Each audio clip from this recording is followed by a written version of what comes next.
11월 15일 금요일자 노준현 목사의 날마다 성경. 디모데전서 2장 14절로 26절 말씀. 너는 그들로 이 일을 기억하게 하여 말다툼을 하지 말라고 하느님 앞에서 엄히 명하라. 이는 유익이 하나도 없고 도리어 듣는 자들을 망하게 함이라. 너는 진리의 말씀을 옳게 분별하며 부끄러울 것이 없는 일꾼으로 인정된 자로 자신을 하느님 앞에 드리기를 힘쓰라. 망령되고 헛된 말을 버리라. 그들은 경건하지 아니함에 점점 나아가나니 그들의 말은 악성 종양이 퍼져나감과 같은데 그 중에 후메네오와 빌레도가 있느니라. 진리에 관하여는 그들이 그릇되었도다. 부활이 이미 지나갔다 하므로 어떤 사람들의 믿음을 무너뜨리느니라. 그러나 하느님의 견고한 터는 섰으니 인침이 있어 일렀으되 주께서 자기 백성을 아신다 하며 또 주의 이름을 부르는 자마다 불의해서 떠날지어다 하였느니라. 큰 집에는 금그릇과 은그릇뿐 아니라 나무그릇과 질그릇도 있어 귀하게 쓰는 것도 있고 천하게 쓰는 것도 있나니 그러므로 누구든지 이런 것에서 자기를 깨끗하게 하면 귀히 쓰는 그릇이 되어 거룩하고 주인의 쓰심에 합당하며 모든 선한 일에 준비됨이 되리라. 또한 너는 청년의 정욕을 피하고 주를 깨끗한 마음으로 부르는 자들과 함께 의와 믿음과 사랑과 화평을 따르라. 어리석고 무식한 변론을 버리라. 이에서 다툼이 나는 줄 알미라. 주의 종은 마땅히 다투지 아니하고 모든 사람에 대하여 온유하며 가르치기를 잘하며 참으며 거역하는 자를 온유함으로 훈계할지니 혹 하느님이 그들에게 회개함을 주사 진리를 알게 하실까 하며 그들로 깨어 마귀의 올무에서 벗어나 하느님께 사로잡힌 바 되어 그 뜻을 따르게 하실까 함이라. 자신을 드리라. 자신을 지키라. 바울은 외부에 있는 고난을 다룬 후에 공동체 내부로 시선을 돌립니다. 교회에 침투한 거짓 교사들에 대해 단호한 태도를 요구하고 변론을 피하며 자신을 지키도록 당부합니다. 나에게 주시는 교훈은 무엇입니까? 악성 종양처럼 성도 사이에 퍼져나가는 말다툼을 막아야 합니다. 말다툼은 바른 교훈을 떠나서 복음을 왜곡하고 믿음을 무너뜨리면서 교회를 분열시키고 그런 겁니다. 거짓 교사들의 해로운 논쟁, 이것이 바로 이제 말다툼. 헛된 논쟁은 상대를 변화시키지도 못하고 공동체를 세우지도 못합니다. 그릇된 욕망을 부추겨서 하늘 소망을 흐릿하게 하고 경건한 삶의 가치를 소홀히 여기게 하는 헛된 말들을 단호히 버립시다. 거짓 논리로 무장한 거짓 교사들로 인해서 교회가 혼탁해진 상황에서 디모데는 말씀에서 경건에서 거짓 교사들과 확연히 구별되어야 했습니다. 이를 위해 요구되는 것은 거짓과 진리를 분별하는 능력이고 거짓 교사들의 위선적인 삶과 대조되는 말씀 앞에 부끄럽지 않은 삶의 본입니다. 말씀 사역자는 말씀을 바르게 가르칠 뿐만 아니라 자기 삶에 복음의 증거가 있어야 합니다.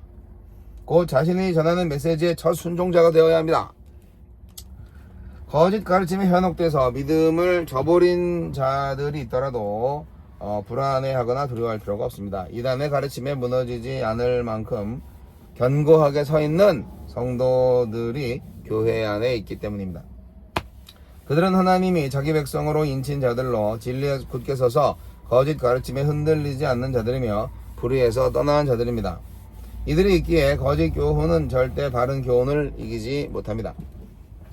하나님께 귀하게 쓰임받는 그릇이 되려면 자신을 정결하게 지켜야 합니다. 이를 위해 무익한 다툼과 변론과 정욕을 피해야 하고 의와 믿음과 사랑과 화평을 붙잡기 위해 노력해야 합니다. 능력과 은사보다 정결함이 하나님의 사람에게 우선적으로 요구되는 자질입니다. 거짓에 대해서는 단호해야 하지만 거역하는 사람에게는 온유하게 대응해야 합니다. 진리를 지키려고 사랑을 포기하는 일은 없어야 합니다. 회개할 기회마저 앗아가는 책망과 징계는 옳지 않습니다. 요즘 성경 보기가 참 어려운데 왜냐하면 자, 생각해 볼까요? 밤 12시 그러니까 00시에 출발해서 이천에서 경남 양산에 와서 짐을 내립니다. 네, 5시 정도에 짐을 내리죠. 그리고 한 2-3시간 쉬었다가 뭐 어디서 쉬느냐, 뭐 졸음쉼터라든지 뭐 고속도로 휴게소라든지 뭐 아니면 뭐 그냥 한갓진 길가에 차 대고 쉬는 거죠. 그런데 뭐 차에서 깊이 잠을 들 수가 없죠. 길게 잘 수도 없죠. 1-2시간 자면 끝났는데, 그래서 보통 9시가 돼서 이제 상차지로 이동을 합니다. 30분에서 1시간 정도 거리가 있어요. 한 뭐 4-50km 되는 경우도 있고 5-60km 되는 경우도 있고, 어떨 때는 뭐 1-20km만 가도 되고. 그런데 가기 전에 화장실을 해결해야 됩니다. 저는 아침에 반드시 큰 볼일을 봐야 되고, 그리고 큰 볼일을 보는 시간이 짧게는 10분, 길게는 30분이나 걸려요. 옛날에는 5분이면 다 끝내고 나왔는데 요즘은 잔변이 있는 것 같아요. 그래서 화장실에서 오래 있습니다. 잠이 좀 부족합니다. 여하튼 그렇게 해가지고 9시나 10시 상차 마치고 다시 인천, 뭐 화성, 김포, 뭐 시흥, 뭐 용인, 뭐 평택, 뭐 이런 데로 짐을 이제 쫙 싣고 올라가죠. 그러면 내리는 시간이 빠르면 3시고 늦으면 5시. 어제는 4시 반쯤 인천 남동구에 짐을 내렸는데, 그거 내리고 이제 다시 안산이나 정왕동, 시흥 정왕동 와서 또 한샘 짐을 싣고 다시 양산으로 내려오려고 하는 거죠. 예. 그 짐을 싣고 이제 집에 들어가면 집이 이제 가는 길목이니까, 어제도 8시에 들어갔어요, 집에. 그 12시에 나오기 위해서 8시에 들어가서 뭐 씻고 이빨 닦고 저녁 먹는 것도 사치인지 하여간 그 3시간 자고 이제 다시 12시에 또 출발한 거예요. 이렇게 일주일을, 그러니까 6일 정도, 5일에서 6일 정도 이렇게 하면 이게 무슨 고생인지 모르겠네. 말씀 볼 시간도 없고 그냥 틈만 나면 잠자고 싶다 하는 거고요. 그래서 이러다가 이게 고속도로에서 졸음운전 하다가 죽는 거 아니야 이거? 그런 생각을 할 때도 있습니다. 여하튼 그래서 말씀을 매일 보다가 매일 보지 못하는 것에 대한 죄책감을 내려놓기로 했어요. 그냥 볼 수 있을 때 본다. 그렇게. 자, 오늘은 이제 볼 수 있는 잠깐의 여유가 생긴 것 같아서 졸음 쉼터에서 이제 졸린 눈을 비비면서 지금 말씀을 보고 있습니다. 바울 사도는 철저한 사람이죠. 그래서 디모데에게도 철저한 제자가 되기를 바랬죠. 디모데가 있었던 교회 공동체 안에서도 이단이 있었던 것 같아요. 진리의 말씀을 옳게 분별하라고 이제 바울 사도가 교훈하는 거 보면은요, 거짓 교사들과 말다툼을 주의하라고 하는 건데, 저는 오늘날도 쓰잘데없는 교리 논쟁, 그거가 바로 그거라고 생각해요. 교리 논쟁 열심히 하면요, 자기들은 뭐 똑똑하고 옳은 것 같고 잘난 것 같죠? 결국은 그 결과 교회가 분열돼요. 그리고 믿음이 없어집니다. 진리의 말씀을 옳게 분별하는 거 중요하죠. 그런데 허탄한 말을 진리로 착각을 하고 열심히 하시는 분들이 또 있어요. 에베소 교회 안에서 디모데가 있었을 당시에 부활이, 이미 영적인 부활이 일어났다.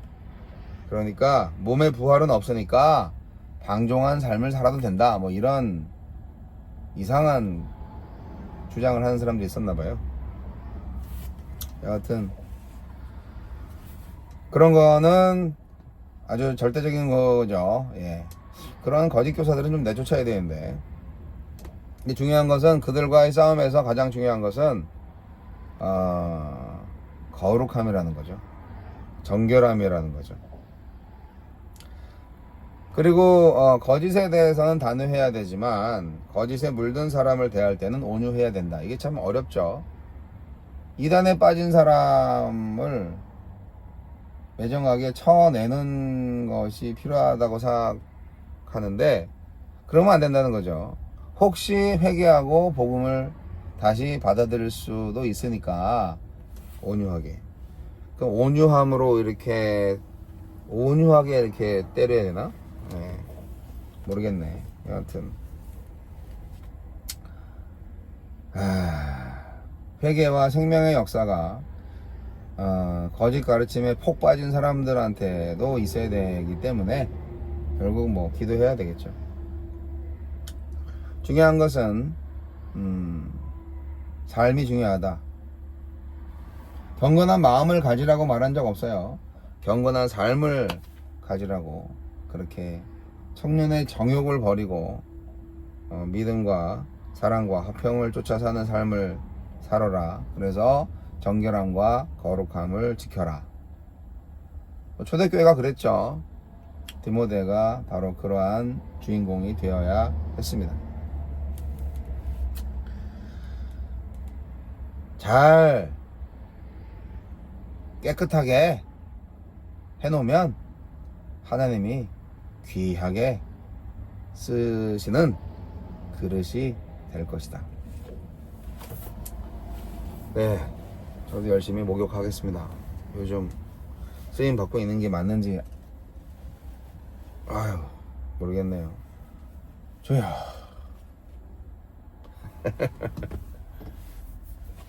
자, 이제 상차지로 가서 짐을 싣고 다시 오늘은 이천 집으로 들어가는 날이죠. 금요일. 주여 함께 하시면 감사합니다.